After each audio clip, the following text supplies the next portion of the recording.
It is fairly known, the philosophy of pacifism. Those that follow it will argue that the world is a place where violence is never the answer. While I kind of agree with this statement, I take a different approach. Because while it is true that violence is never the answer, I see it as a question instead of an answer.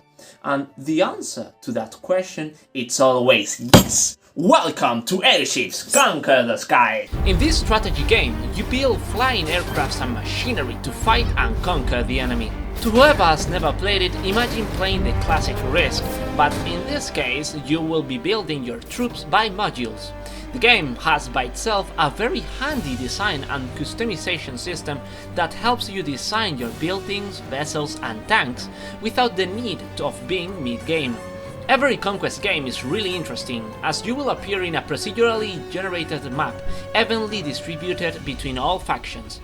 Every faction has its own defensive buildings, and depending on the difficulty you will spawn with a bigger or smaller ship. I'm used to playing Imperial difficulty due to my masochism, so I start without a ship. The objective in every conquest is to simply take over the rest of the map and crush your enemies. This victory can be achieved either by destroying or capturing the enemy's vessels. The best battles develop once the two biggest armies crash into each other. In these fights, your skills in the battleground and your computer's graphic card will be put to the test, while in your screen, severed parts of the enemy vessels build up in a flaming clusterfuck. A key element in these fights is the proper use of the different types of ships.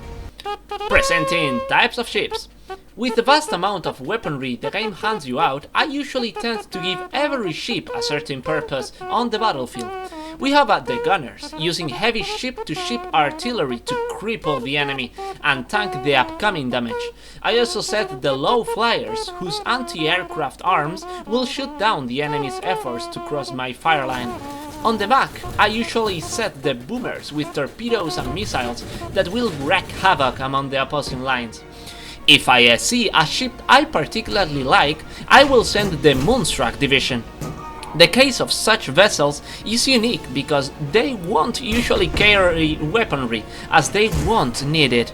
Instead, the approach with such machines will be to board and convince the enemies to change teams.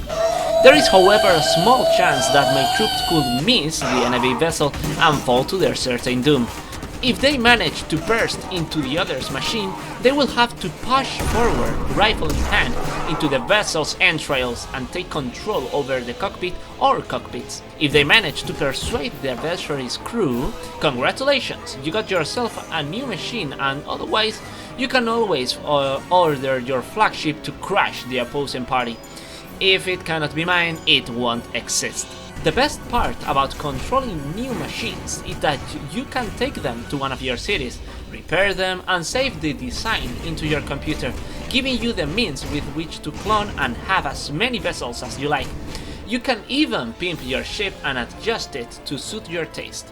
The map inside a game will evolve over time as every faction forges ahead to achieve total domination over the territory.